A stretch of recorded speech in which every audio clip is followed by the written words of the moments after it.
Welcome, everybody. This is our new facilities, and we're just absolutely delighted to be here compared to our previous premises.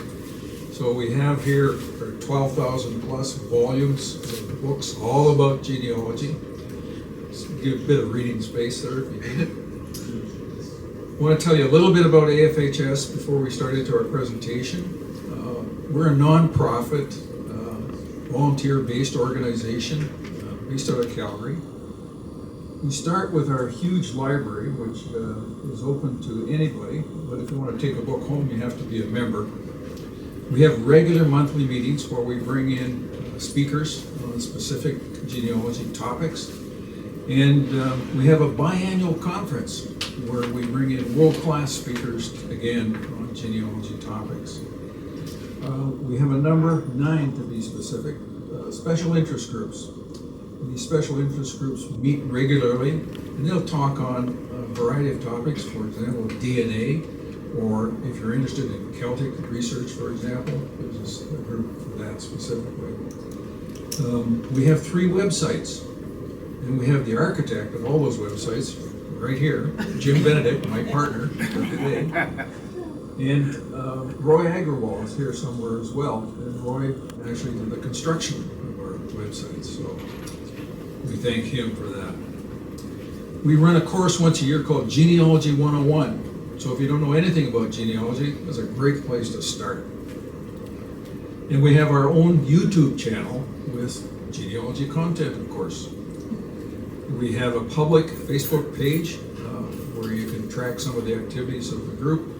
And we also have just initiated a speakers bureau. So we have 7 folks in the society that will come to your organization and present on their favorite topics. So if you're interested in having someone from here come and share some genealogy material, we'd be glad to come and do that. So today, we're going to talk about Tombstone tourism in Calgary and the world's tallest man. Our cemeteries are full of amazing folks. I call them residents. So we have heroes, we have villains, we've got cowboys, we've got soldiers, we have 2 Titanic survivors. We're going to talk about those folks. And we have the world's tallest man. So today you're going to hear about these characters in their lives and how they ended up in our cemeteries. So I'm going to turn things over now to our architect, Jim Benedict, and he's going to start talking about some of our residents. Thanks, Ron. Hello, everyone. Thanks for coming this afternoon on one of the first bright sunny days. And where are you? Here learning about cemeteries. You're a dedicated lot, and thank you so much. With the Society, Alberta Family History Society, I've been the webmaster for a number of years. And one of the websites we have is called Alberta Ancestors. This is a repository for all records involving cemeteries that we have in southern Alberta. And we have Wendy Schultz in the audience, who coordinates the cemetery field team and collection of information. As you can see, we're up to we're up to 250,000 individuals in our cemetery records, spanning across 346 cemeteries in southern Alberta. It's a fantastic collection, and Ron and I are harvesting some of that information for this afternoon's presentation. This afternoon, we're going to kick off with the tallest man. Now, inside that website I pointed out to you, there's a little tab at the top that says Stories. And so, for some of our residents, we actually have information on them. You can see Sam Livingston is there, and this is a picture of the world's tallest man I'll be talking about immediately. And you can go to this Stories page, and there are dozens and dozens of stories of people that have lived, thrived, become notorious, and are buried in the Calgary area. And it's designed to look like a newspaper. So who do we have available? Well, most of our people available are in Union Cemetery, which is one of the oldest cemeteries in Calgary and in Alberta. You have to go back to the 1890s or thereabouts when Union started up. And it and Burnsland have a lot of people that we can talk about all afternoon. But the one I want to talk about is Henry Alexander Cooper, known as Harry by his buddies. He's also known as the Yorkshire Giant. Now, back in 1899, Calgary town enjoyed a circus in town. It left a few days later on their way to Edmonton, but left behind a giant of a man, the tallest man in the world. Henry Alexander Cooper he was, but he'd fallen ill and had to stay behind. Known to his friends as Harry, he passed away in our city. Harry was born in England in 1853 in Norton, Yorkshire, to a working class family.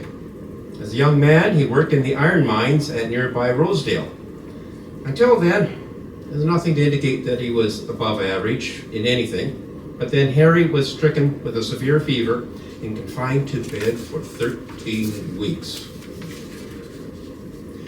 During that time, according to a local newspaper, he increased in stature to the enormous and astonishing extent of 18 inches additional height. The article claims he eventually reached the height of 8 feet 8 inches. Oh, if the Globetrotters had been around back then. It is said that his hands measured 13 inches from the wrist to the end of his third finger. And a gold ring he wore was big enough for 2 ordinary fingers. His foot was 17 inches long. I think they had to be custom fitted. His height was a hindrance when he entered the mines. He had to bend nearly double to ride the cage down the shaft. But his great strength was an asset. He could fill the ore carts with huge stones ordinary miners could not lift. So wherever he went, his great stature attracted attention. He refused many offers to become an exhibit at various shows, but eventually accepted an offer and moved to Leeds. He was no longer a poor miner when he returned to Norton for a visit a year later. He was dressed in a fashionable suit, a tall silk hat, and high-heeled boots. That would put him above the 8 feet, 8, yeah, anyway. He was eventually noticed by P.T. Barnum, the American showman, and he left for the United States. To make his journey easier, a special stateroom was constructed on the steamship.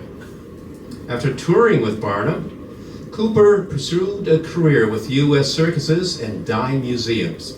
In the U.S., he was variously known as the Yorkshire Giant, Sir Henry Cooper, and Colonel H.A. Cooper.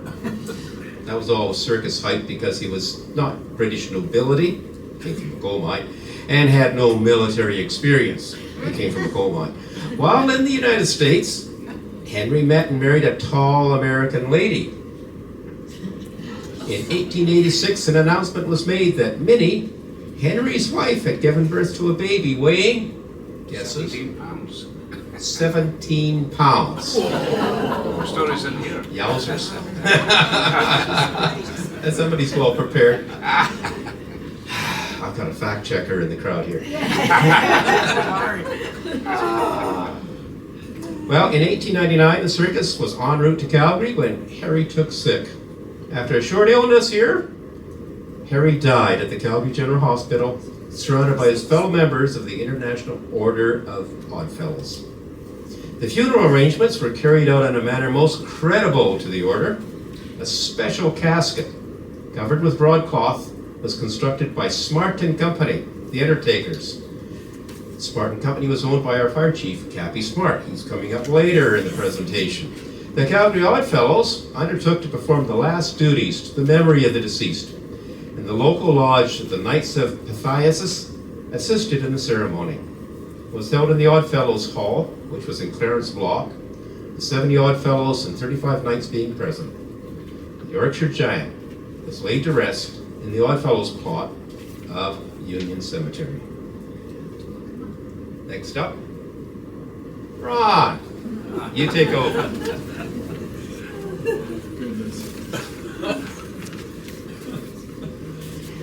Well, we're going to talk a little bit now about two Titanic survivors in our cemeteries, Vera and Albert Dick.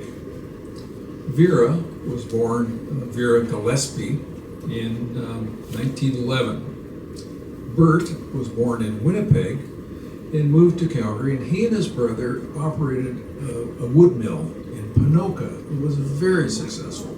So successful that Bert went on to build the Alexandra Hotel. He then met and married our young Vera at 17 years of age. This is a very young bride. He decided, since she was somewhat naive and maybe not socially educated, to take her to Europe for their honeymoon and see the sights and see how the upper class lived. So he took her to Egypt, took her to the Holy Land, and London, of course. And on their return to Canada, they booked seats, or booked a room on the Titanic. We've got the room number here somewhere. Oh, right there. I'll find it. So Vera may have been the inspiration for James Cameron. How many people have seen the movie Titanic? Oh yeah. So Vera was the inspiration for Rose, and you'll see some of the similarities that come through to this. On the European trip, Bert bought Vera a large heart-shaped ruby. And if you remember the story of the movie, she had a very large jewel. Rose did. So let's talk a little bit about the Titanic. There's a massive ship built in Belfast by the Harland and Wolff company. It was a Leviathan, absolutely monstrous. So the four stacks, the funnels on the top of the ship, they were big enough that you could put two trains going through simultaneously. They were wide enough to have that. The propeller is 24 feet in diameter. There were two of them. There were 19 boilers on this. You can imagine some poor guys down in the hold shoveling coal to keep these boilers going to produce somewhere in the range of 45,000 horsepower. 45,000 horsepower. No car could do that. But it would move this monstrous ship at somewhere in the range of 21 knots, which is, getting close to 30 miles an hour. So it doesn't turn very quick, it doesn't slow very quick. And on the midnight of April the 15th, there was a bump. And the passengers were mostly in their beds by this time. But that night at dinner, Vera struck up a conversation with a young steward and flirted with him a little bit. The steward came to their cabin and pounded on the door and said, "You need to get up and you need to get in a lifeboat right now." Well, they did. They rushed up on deck. Vera refused to get into the first two lifeboats. She wouldn't leave without her husband. They finally tossed the pair of them into the third lifeboat, and over the side it went. There were not enough lifeboats for the passenger complement. There were over 2,500 people on the boat. There were only 16 lifeboats. Not enough. Some people jumped into the water. If you jumped into that water, you would survive, on average, 9 minutes. And then you're dead from hypothermia. Only 10 people that jumped into the water survived. They were picked up by these lifeboats that actually made it into the water. Otherwise, they would have died. There was another liner 20 miles away. And so when they sent out the radio messages for help, that liner could have really assisted them 20 miles away. However, the radio operator went off shift and went to bed.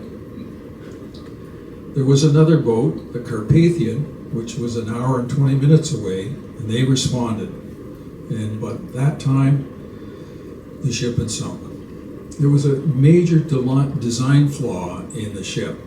Although there were 16 compartments in the bottom of the ship, and the idea was if you had a puncture in the hull, and by the way, it was a double hull, and the outer hull was an inch thick of iron. If you had a puncture, it would fill one of these compartments, but not the next ones, and the ship would be fine. Matter of fact, it was designed so you could fill 4 of these without causing a problem. The design flaw was that the top of these container rooms was open. So when this one filled, it flowed into the next one. When that one filled, it flowed into the next one. And when you had 5, the ship cracked in half and sank.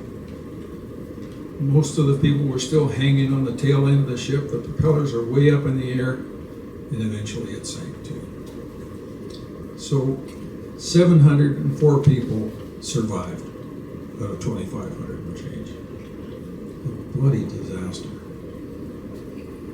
Vera and Bert returned to Calgary, and the rumor went around that Bert had dressed up as a woman and jumped into a boat that was intended for just women and children.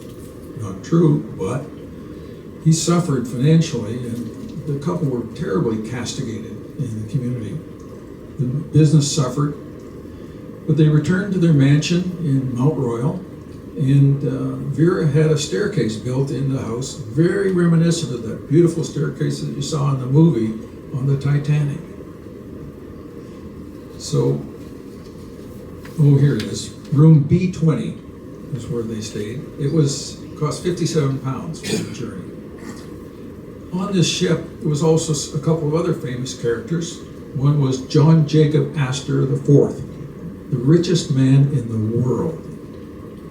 He got his wife onto a lifeboat, completely adorned with most of the jewelry that she could carry, and she survived. He did not. Also on the ship was the owner of Macy's, America's largest department store. He did not survive. Captain Smith, this was his last journey. He was bound to retire. He'd been with the White Line for 38 years. This was his last trip. He did not survive.